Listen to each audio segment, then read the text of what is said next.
Hello everyone, and thank you very much for downloading this Gummer video. I'm very happy to share with you my process for this painting. It was a sketch that I did in the morning before I start my day and have my coffee.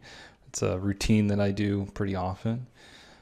So I'm happy to share with you this process and my thought behind the image and kind of the steps that I take to do a sketch like this. In a previous video, I kind of went over a similar process, but this image will be painted in real time. There's no speeding up. It's really just about an hour that I allow myself to sketch from, create an image from beginning to end, from the sketch phase to value block in, to color block in, and then to the finishing touches. This is a practice that I started doing. I started off by just finding references online, images online, and just start copying them and sort of deconstructing them and seeing how quickly I can replicate the image in a pretty fast, very short amount of time. From that, I actually started taking two reference images. So I would create an original image based off two reference images. One would be like the background, right? The background environment, and then a subject, whatever the subject might be. It could be a car, it could be a tree, a really interesting tree. It could be a human figure, it could be an animal, creature. And just locking myself in for 1 hour in the morning, just as practice, and see if I can take that environment, replicate it, and place my subject in there with the lighting and some of the environmental influences like reflected light, direct light. If it's, in a forest, it's overall cool and blue. If it's in a desert, it's warm. And taking that subject and lighting it in the scene.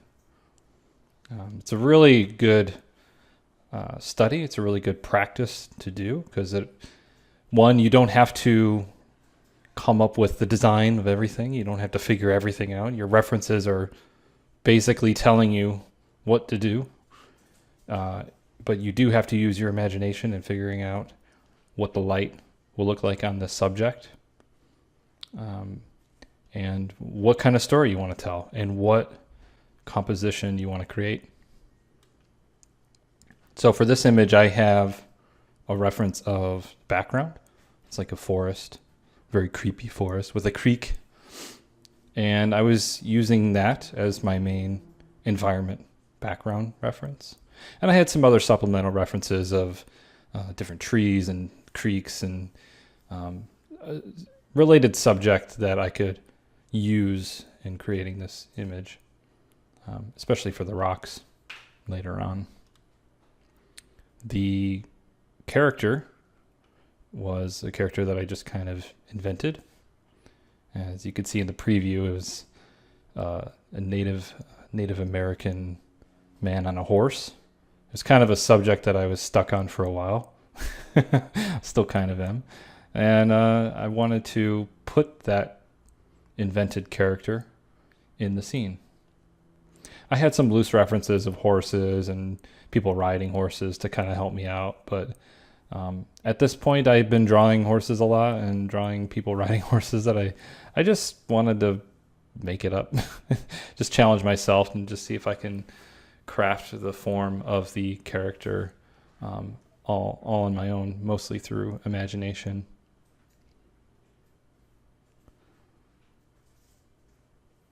So for this image, as it is kind of routine, I create my background sketch for the background layer, and that's separate from the character layer. The character layer has just the drawing of the horse and the rider and its basic frame sort of figured out. I don't go into detail here. I just want to kind of use line to figure out the overall shape on the figure. and figure out its relative size and proportion relationship to the rest of the image. This is a very important part where I want to figure out as much as possible, as efficiently as possible.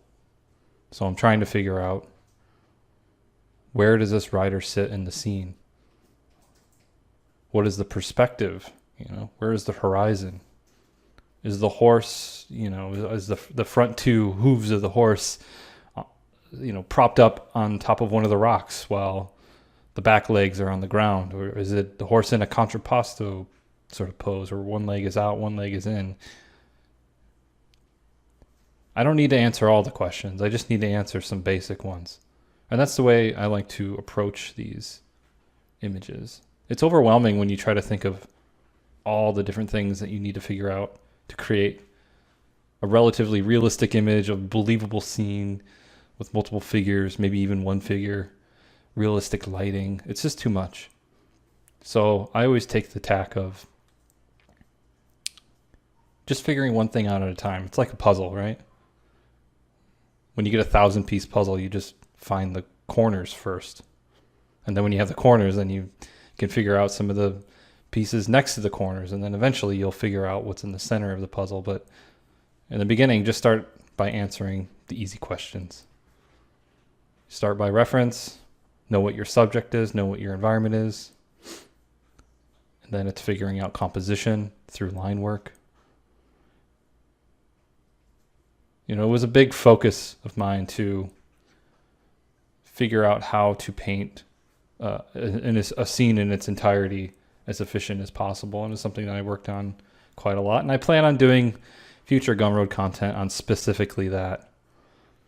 So hopefully you see in this process some of those techniques.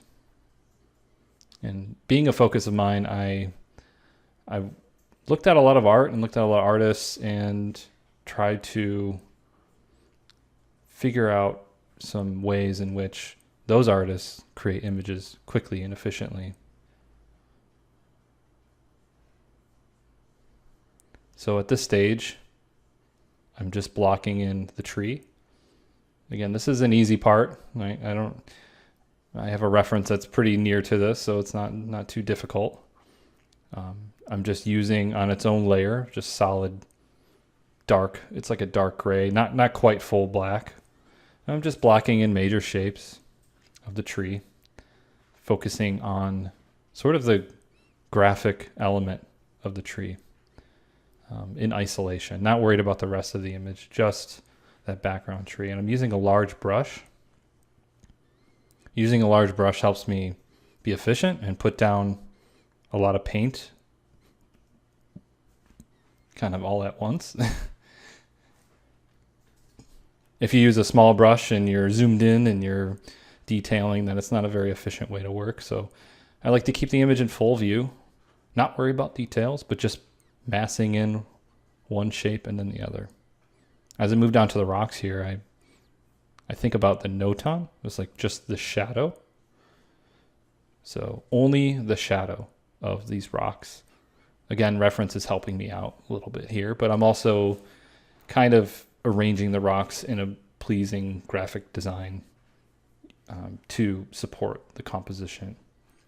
Even the angle at which the rocks are, I'm being very careful about where I place the rocks and what angle that they're sitting at, because I want to create eye movement in the composition. So the tangent of where the rocks are pointed are actually leading the eye around the composition. And you see the bottom right lines there are kind of like blockers to keep the viewer's eye from leaving the image, but to wrap back around up the creek and then back to the top of the trees. You want your viewer's eye to move in a circular sort of pattern. You don't want your viewer to leave the image at any point. You want them to see everything that you want them to see in the image. You want them to focus on the details and ignore the parts that you want them to ignore. So I'm using the creek and the rocks as a way to kind of guide the eye graphically around the composition. and the creek as well. And again, just focusing only on the shadows for this solid black layer. And I'm using the brush to create some edges here and there because I don't want all the edges to be sharp and graphical. I do want a natural look to it, a bit more of a painterly look. It's very clinical the way that I'm approaching this. It is very graphically focused, but adding some edges in there, some lost edges, some brush work, even at this early stage, will have a profound effect, especially later on in the composition, later on in the painting, as I'm trying to get a more painterly, loose look that both helps with cheating the believability of the image. In a way, it's kind of cheating. You know, being painterly allows you to be quick and efficient, spend less time on it, but also achieves a sense of naturalism that you wouldn't get otherwise.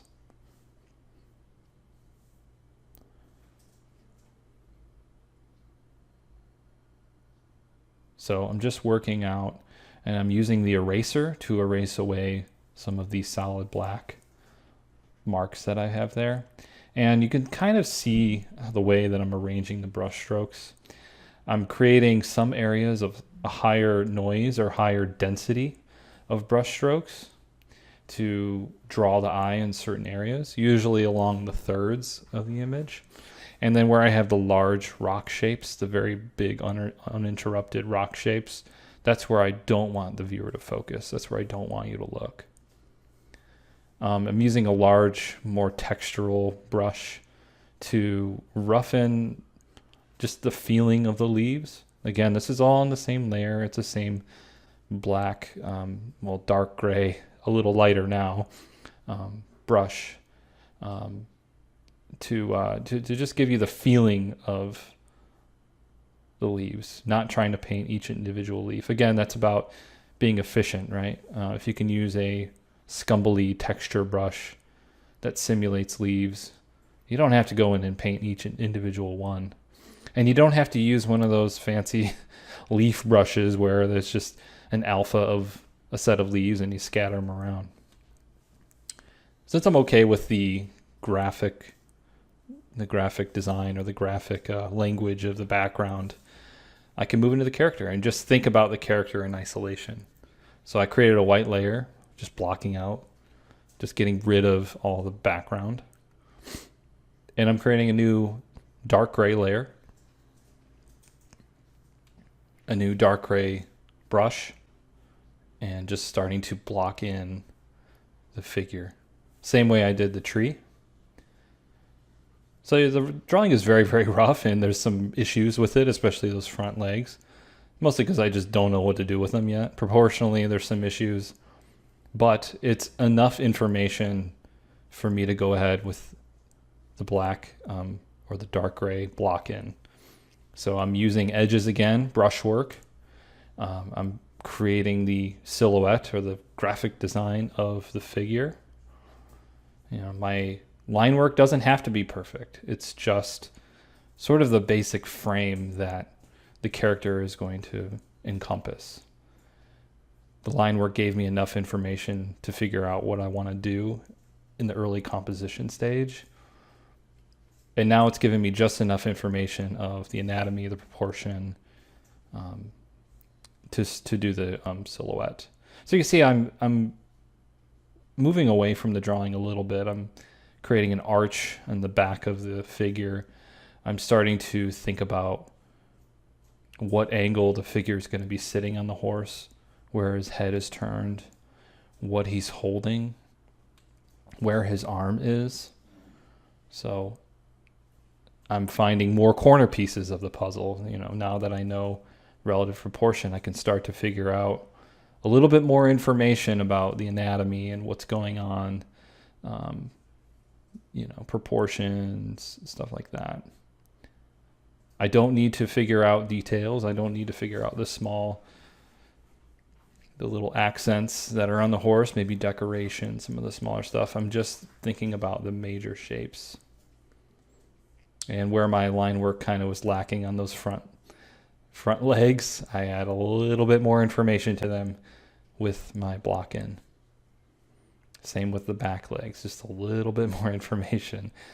So it's baby steps to get there, but all of the decisions that I make with each new step seem really obvious while I'm painting it, while I'm figuring it out. Whereas it didn't seem obvious when I started. Where I wouldn't have figured out some of these extra details that I'm putting in, or the silhouette that I'm figuring out now. I would not have figured that out or understood that at the very beginning, at minute 0 of the image. Maybe there's artists out there that can do that. There probably are, who could just nail it first try. But I'm not one of those artists. I need to figure things out step by step, inch by inch.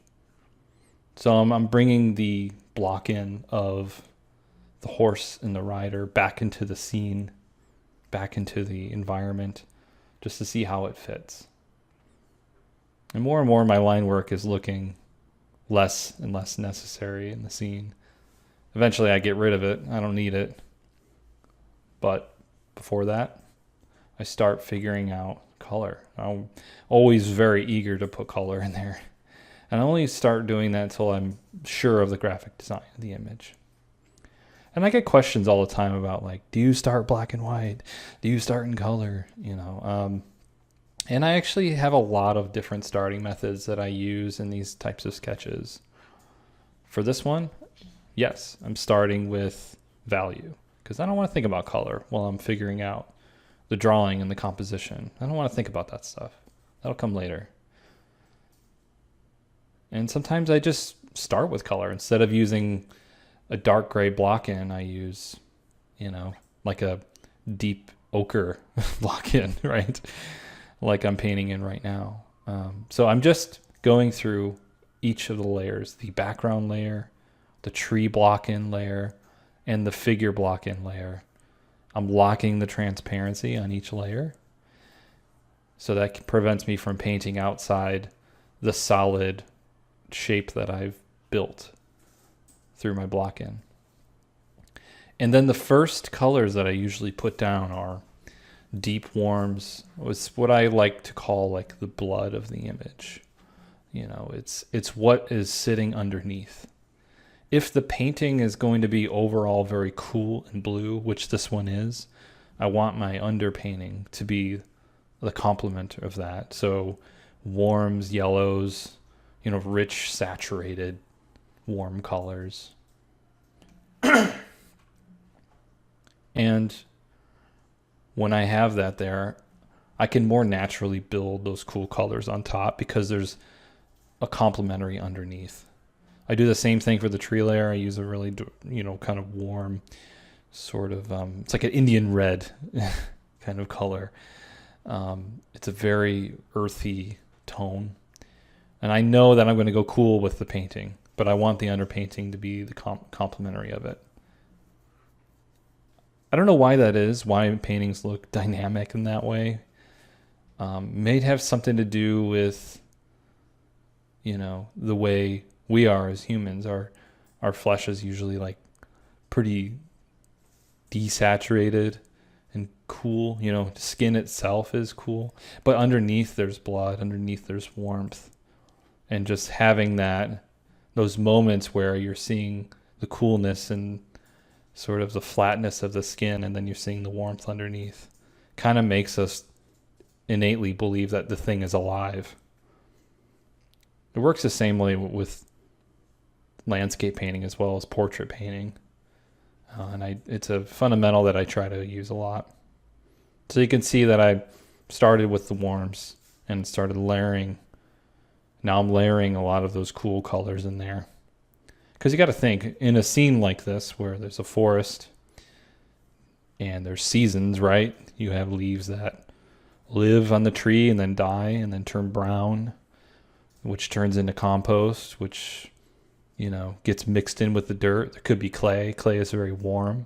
There's a lot of, even in a cool forest, like blue forest like this, there's a lot of things in nature that are warm, that gather around the rocks that are on the ground.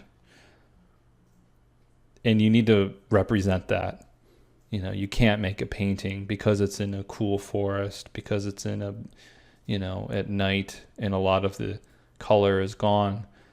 And it doesn't mean you can neglect some of those other objects and other local colors and values that exist, like leaves and dirt. So as a way to kind of like get through that efficiently, I use the warm block in. And you can see now as I'm working on this, I'm on the background layer and I'm adding in what is back there. Okay, so on the background layer, after the warm block in, I am putting in some light, some cool light, because there's light behind the trees back there. I'm layering that light color in there, kind of neutralizing a lot of the warmth that was in the underpainting. And then on top of that, I'm figuring out the value of the trees that are sitting in front of that light. So when I paint in color and I paint in really any image, I'm thinking kind of back to front. First, it's the blood, it's what's deep in there. Then it's what's in the background, where the light is coming from. Then it's the objects that layer on top of that, and then layer on top of that.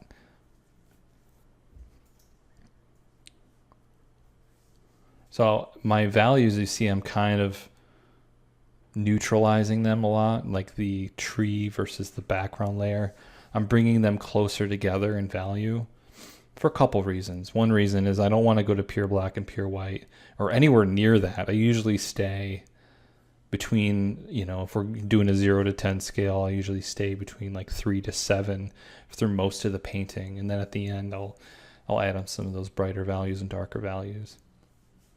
And also I want to reduce contrast in certain areas. So the tree layer and the background layer come closer together in value in certain areas because I don't want the viewer to focus on it. All of composition, and I'll probably say this a lot, is that all of composition is just shapes in space, and those shapes are light shapes on top of dark shapes and dark shapes on top of light shapes. And that value contrast creates interest. And you can use more value contrast where you want more interest and less value contrast where you want less interest. So in this one, the edges of the paintings, I want less value contrast because I want less interest there. I don't want people to be focused on it. I want people focused on the river, and then top of the river above that, I want to be focused on the trees, and then wrap their eye back down to the figure as the main focal point, and then back down to the river in a circular motion. So I'm completing some of the initial background block in by blocking in the water in the creek, creating a bit of atmosphere, thinking a lot about like what's happening back there, how can I increase eye movement, what does my reference say, and there's usually a point around this point of the painting where I sort of neglect my reference and I just start going. I go, okay, the reference is sort of like that, but you really don't need to stick to it. In fact, I encourage to really not stick to the reference. Just use it as a starting point. Deconstruct the reference. Take the elements from it and reintroduce it into the painting in your own original composition. So just painting in some little twigs and leaves and some smaller details that do add to interest in those areas that I want the audience eye to move across the painting. It seems random. There is a bit of, there's an element of randomness, and there's also some intention, it's sometimes it's a happy accident. Sometimes it's pure calculation. So I'm using my textural brush to scumble in some more indication of leaves in the background, create a bit of noise. Noise is okay in certain areas. Noise is not okay in other areas. You don't want noise everywhere. Just as much you don't want no noise to be everywhere. So just like value, noise is a way of building contrast and building interest. We're seeing that with color. You see, where is the warmest area of this composition so far? It's on that distant rock on the creek. That's where the hit of warm yellow is. That's where the area of high contrast is. So that's where our eye leads. If I called this painting done, that would be the focal point right now. It isn't necessarily where I want to go as I paint it out, but I think it's important to be very, very sensitive to that idea of where your eye goes, where you're led in the painting through value, through color, through noise, and all the different types of contrast in an image, in the visual language. I think sometimes students, they don't fully respect how powerful that is, how powerful like value can be in an image, how powerful noise can be and color can be, and just sort of use it without thought and just throw it in there. And then the image becomes distracting and there's nothing to contemplate. It's just random scattering of noise. And I think going through this process that I'm going through, I don't have to think about all those things early on, right? I just answer the simple things first. And then that way I can spend a majority of the latter half of the painting just thinking about those fundamentals of eye movement, contrast, composition. And by having a good drawing and a good value block in early, you can also make it look like it was easy. But really I just locked the transparency of the block in, and since that's locked in, I could paint whatever on top, It's good because I don't have to worry about edges. I don't have to worry about the drawing. I don't have to worry about the major shapes because that was figured out at the beginning of the painting. I could just lock the layer and just start messing around with color and noise and texture and stuff like that. You see later on that eventually I kind of move beyond that initial block in and just start painting on top, and that's fine. I can start creating more layers on top. That's fine too. And here I'm painting in more greens, but also balancing it with cool colors. And to balance that, I have a lot of warms that I'm bringing back here and there. I'm trying to sort of plan out where my color temperature is. I have some warms in some areas to draw interest, because again, this is an overall cool image. So those warms are going to pop out and really come forward visually.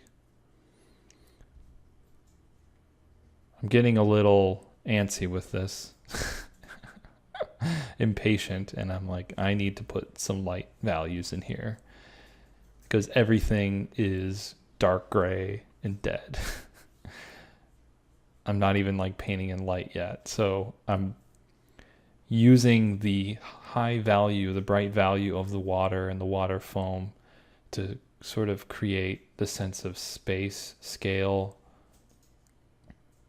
and compositional eye movement. See, some of the brushwork gets thinner and shallower as it recedes back, and then the brushwork gets much larger and bolder as the water moves forward in the space. I want to create little lines and like directional lines within the water foam to promote eye movement to that upward right kind of direction, the up and right diagonal direction. I don't want to create too much contrast on the right side of the painting, so I try not to group the white value up against the dark rocks too much on that end. I want the eye movement to stay more towards the third or the center of the image as it moves to the upright position. I'm doing the same thing as I did before with the dark block in, where I have all this white that I'm painting in here on a separate layer, and I'm using edges by erasing some of those white marks to create a soft edge, or brushing them in softly to create a soft edge. So thinking a lot about that, and also how the water is moving. Is it like a little waterfall? Like, is the water spilling over the rocks in a certain way?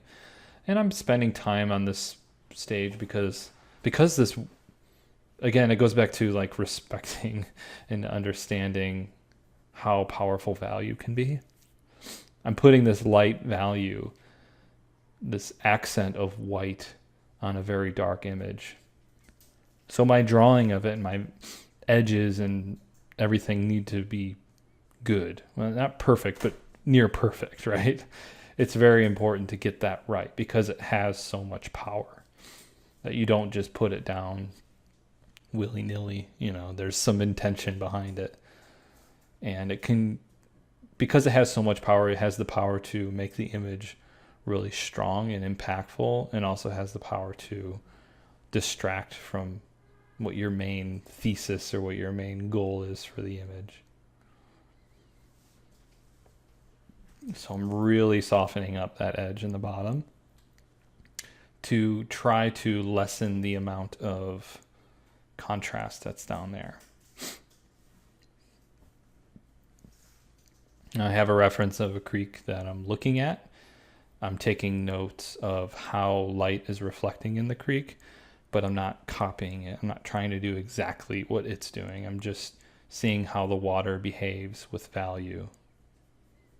Here I'm just zooming out. I want to see how that white of the water foam in the creek is relating to the rest of the image.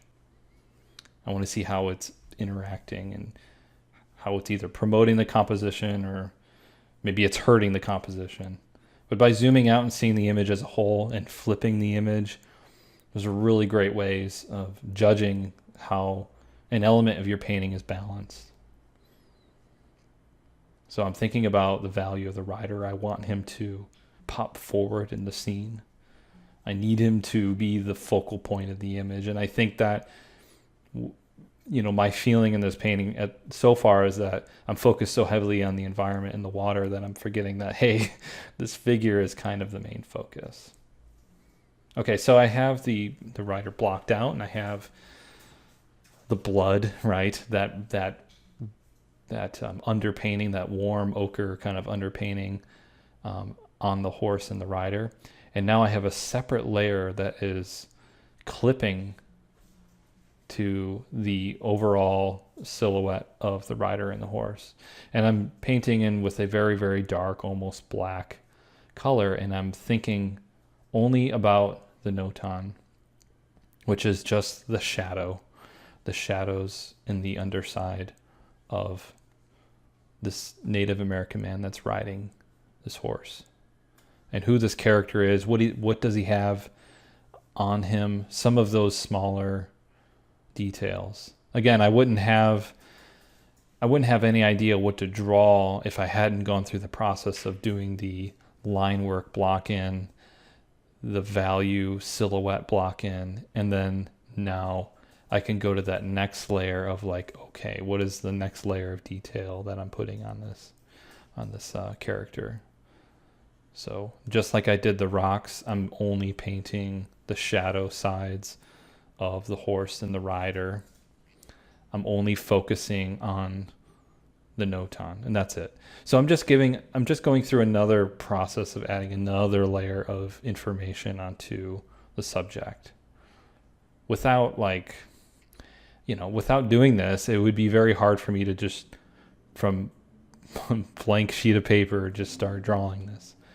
So I think going through that process has, it's like finding more corner pieces in the puzzle.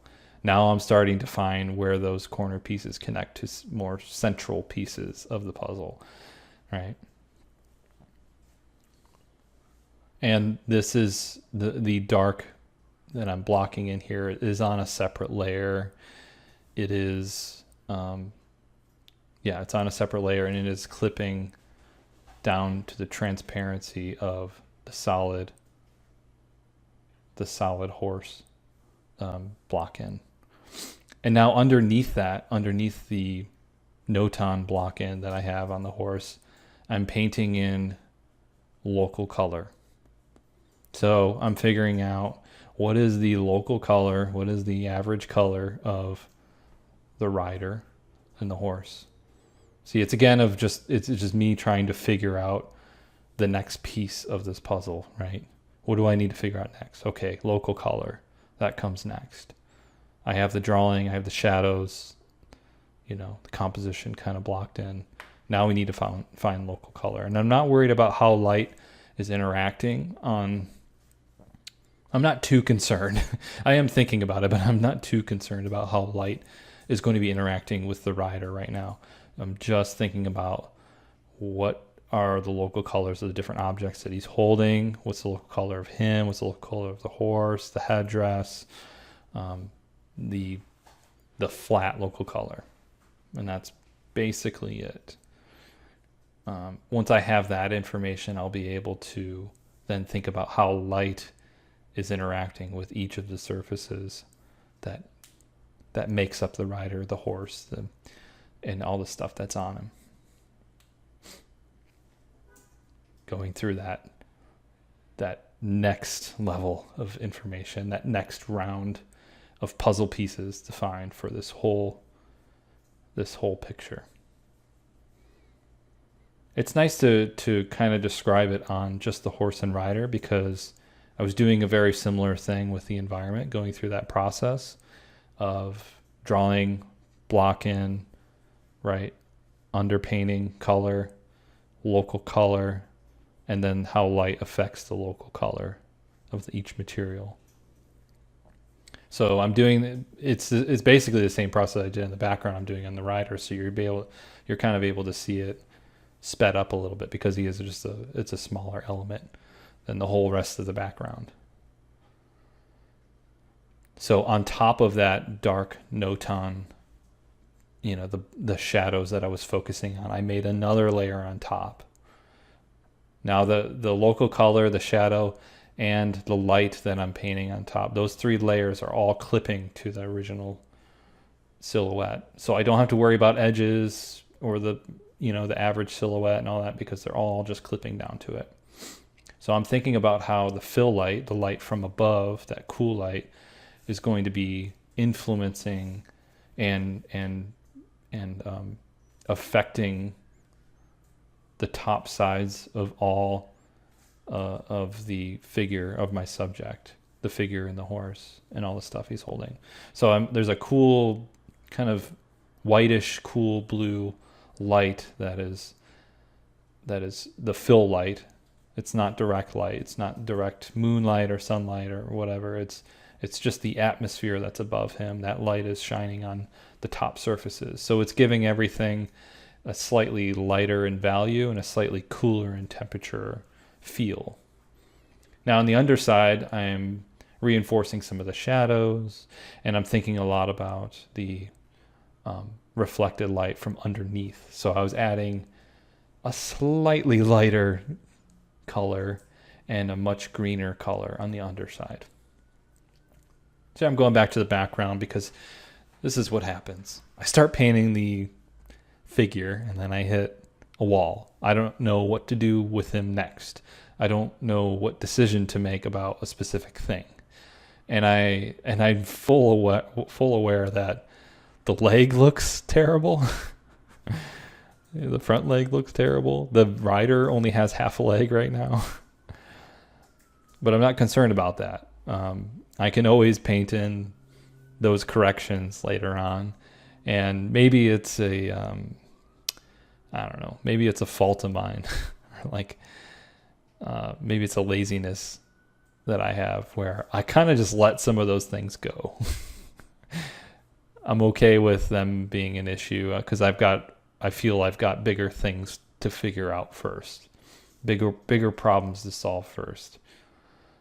So I know some of you guys are probably watching this thinking like, oh God, that leg still looks like garbage. It looks like he's just on one leg, the horse, or it's just like two legs. That would be really weird. Like, which is two conjoined legs, one in the front, one in the back. But the point is that I'm not so focused on making it precious yet.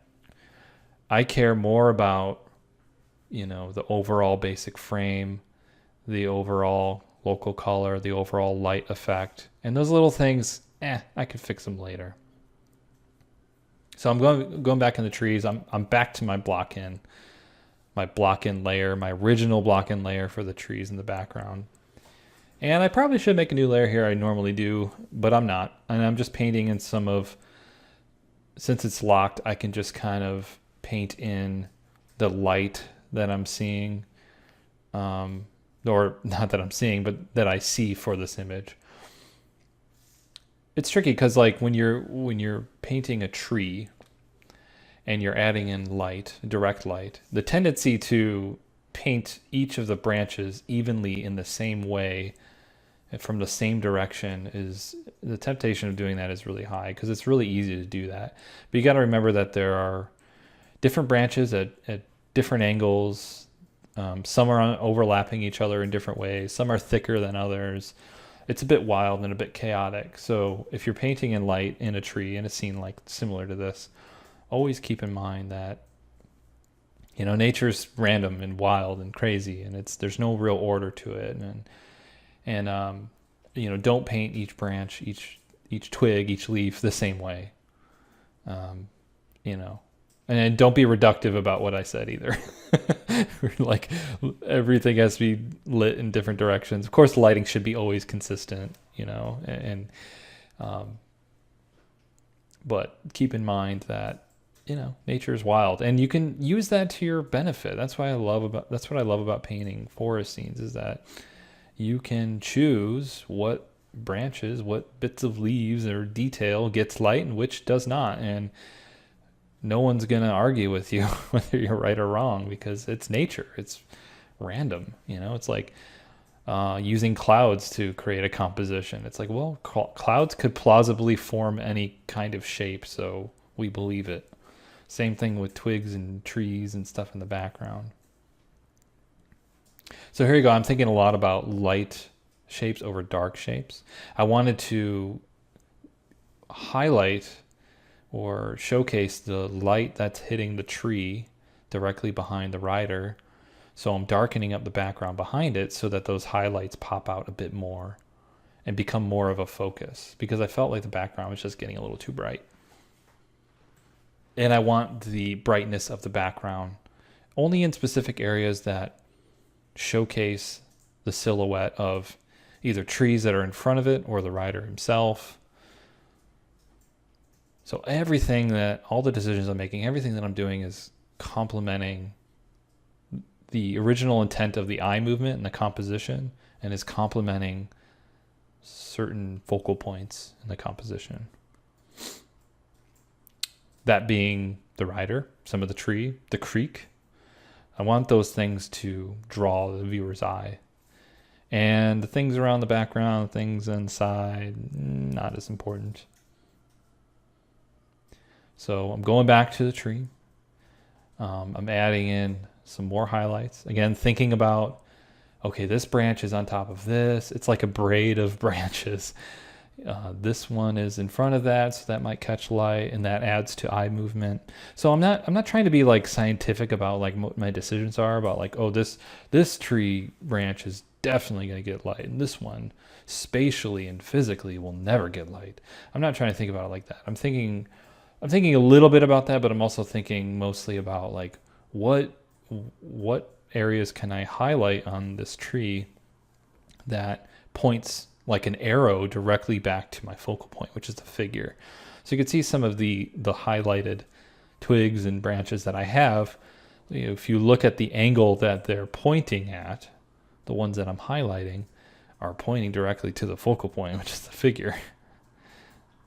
And the trees that are silhouetted in the background, where are those pointing? Those are pointing up and to the left, just above the creek there, right? Those are pointing up, causing my eye to wrap back around in a circular motion in the composition. So it's a bit mechanical, some of the decisions. It's like, yeah, just follow the composition, follow the eye movement. But sometimes when you're painting in random things, you need something to grab onto, some bigger idea, some like plan to follow while you're painting in. Because if you're just maniacally just painting in twigs and leaves and trees in a forest scene, you're just gonna get lost. You're gonna be like, I'm just copying a photo, and I don't know why. It's good to have, like I was establishing with the drawing at the beginning of the painting, it's good to have that compositional plan of where eye movement is going to go, where you want your viewer to look in the scene, what direction and what movement will promote an interesting composition. And always have that in mind, especially later on in the painting. So now here's the fun part, as I'm painting in this highlights on the figure. I'm going back to the figure, and I think I can describe even a new layer on top of everything else that I've figured out on the figure and the horse, is how light is going to be cast on the figure and the horse. It's an extra dimension that allows me to add more information about what's happening with these guys. I'm assuming the horse is a guy. I don't know. Doing the same thing, being very intentional about where light is hitting on the ground, just like it's hitting the water, the creek, the water foam in the creek, that bright highlight. It's not near a pure white, but it's up there. Was it 92 in value? So it's pretty bright. I just want to add those highlights in just those areas that are going to promote eye movement, promote the composition, give us a sense of space and scale. And dappled light has the ability to do that, because the dappled light that's closer to us, that's closer to the frame, are going to be larger and more spaced out. And then as they recede back, they're going to be more shallow, flatten off, visually look flatter, and as they recede back into space. So if you kind of blur your eyes and you can kind of look and see, what areas of the painting have like a higher density of highlight reflection and specularity. Those are usually the areas that I want the viewer to focus. If you blur your eyes and look around the edges of the painting, you're going to see that there's little to no density in terms of where those highlights are. There's no like little dabs of highlight. There's no little dabs of any bit of contrast around the edges of the painting, because I don't want the viewer to look at that. I only want the viewer to look at where I want them to look at.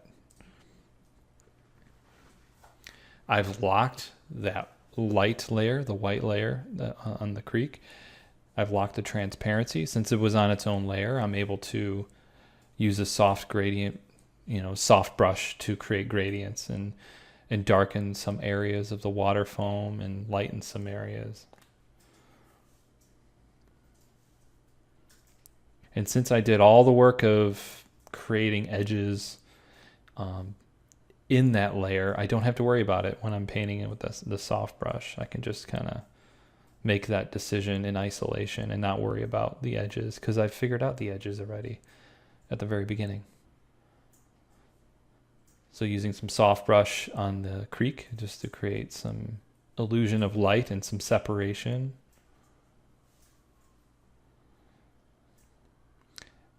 Feeling that by painting in a lot of blues and cools in the water, I was losing some of that warmth that's underneath that creates depth. So I'm bringing back that warmth, just giving some hits of warm in the water. And if you're ever in a creek and you're looking, if you ever happen to be near a creek and you look down at the water, you see that there's actually a lot of warms as you look through the transparency of the water. There's a lot of deep warms in there. And as the water recedes back farther and farther away, it becomes more mirror-like and reflects whatever's in the sky. So appears to be cooler farther away. Oh, and finally painting in that leg. I'm sure it's killing some of you, especially since I mentioned it. But that's okay. I actually, at this part of the painting, I'm very happy about it. Because I'm like, okay, now I know what what to do to finish this thing, which is make the horse not look like a weird mutant blob, but actually like a somewhat naturalistic horse. Same thing with the character. And then it's about, it's almost like sculpting at this point. I'm taking the rough mold, the rough blob of clay that I have worked out. Since I have all my information there, relative size, proportion, composition, I have the local color, I have some lighting and temperature change. I have all those things figured out. And Photoshop is great at this point because I can just color pick and sample and just paint on top of it and create layer after layer on top of the subject to finish it and make it look somewhat presentable. And what's great about this point of the painting is that I could spend hours and hours and hours just noodling and rendering and detailing this figure, this rider on the horse. I could make it as realistic as I want, or I could just keep it loose and painterly like I do here. If you practice this method or a similar method, you don't have to do literally this, but if you get to this point in a painting, I mean, you're going to succeed, as long as you keep true to your original composition and eye movement and you plan those things out and you stick to the plan. You could render your focal areas, the areas that you want people to focus on. You could render them for hours and hours and it would still read as a good composition. Now, if you start rendering not only the figure, but then the trees and the corners and every last little bit of the composition, then we might have a problem. Then things might quickly start to fall apart. So you can be as detailed or as efficient as you want. Efficiency is a powerful tool, because if we're able to make images at this level of finish in an hour, then no matter what you're doing, if you're working for a client, if you're doing personal work, if you can get an image to this point, it gives you a really good preview of what a finished painting would look like in terms of color, temperature, composition, everything. And you know what? If your client doesn't like it, or you don't like it, or you fail, or whatever, it's only been an hour. It's only been a little bit of time. You haven't wasted too much time. You could just go ahead and do another one. And another one. So I would recommend you guys trying this out. Try this process out. Maybe it's not for you. Maybe there's something about it that you just don't click with. That's fine. You don't have to do it this way. I'm not saying or suggesting that you need to do it exactly the way that I do it. There are a lot of artists out there that have a lot of different opinions and processes, but I would recommend, if you're learning, just to try it. Pick the parts that you like and discard the parts you don't like. Maybe there's a small little nugget of something that I went over or talked about, or some little bit of process that you didn't think about. Just give it a shot. Try it and see how it looks, and see if it works for you. Now I'm doing my favorite part, which is the color dodging. I'm at about 54 minutes right here, or probably less than 50 minutes. At about 55 minutes here. So I only have like about 5 minutes left. So I'm just doing those last little touches, reinforcing some highlights, pulling back on some highlights, adding a little detail here and there, adjusting some proportion here and there. Just doing those last little bits to finish this thing and call it a successful sketch.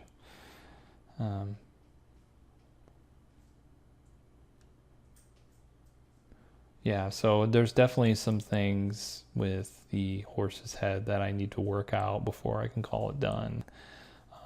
The horse is not perfect still and isn't even in the end, but you tend not to focus on it because, again, it's your authoring what you want your viewer to focus on, what you don't want them to focus on. You could even use it to hide some inadequacies in your drawing.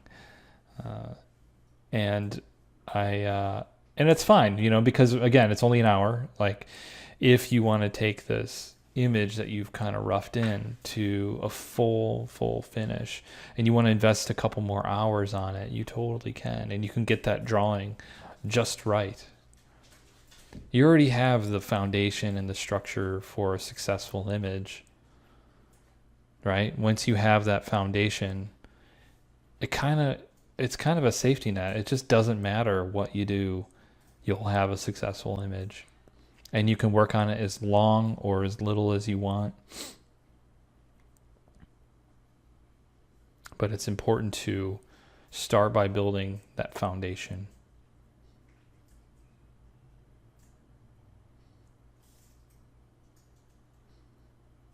So I'm adding in some little bit of information about the reflected light. There is light hitting the water below and reflecting upward on the underside of the horse. There is a little bit of that. There's also some green light hitting the grass and the ground just below the rider and the horse, reflecting a greenish light on the underside. And when you're doing these kinds of reflected light, you just have to be very careful. I don't want at any point my reflected light to be brighter or more dominant than the main light source. That main moonlight or sunlight that is shining on the figure, that is the dominant light source in every outdoor environment painting, because the sun is the brightest thing in the scene. I've seen a lot of students' works that put reflected light, and that's great that you see the reflected light, but just don't make it anywhere near as dominant as the main direct light. Or don't make the fill light anywhere near as dominant as the direct light.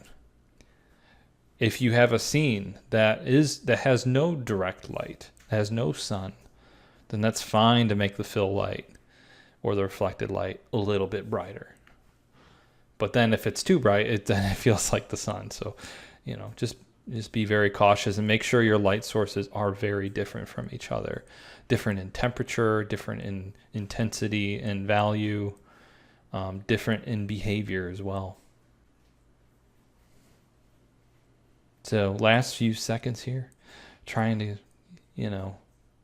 get this one punched out. Music is blaring in my headphones. Coffee. Trying to get this one in the books. And then tomorrow is a whole new day and a whole new sketch. And a whole new set of things to learn. So, I learned what I had to with this image, and it's time to move on.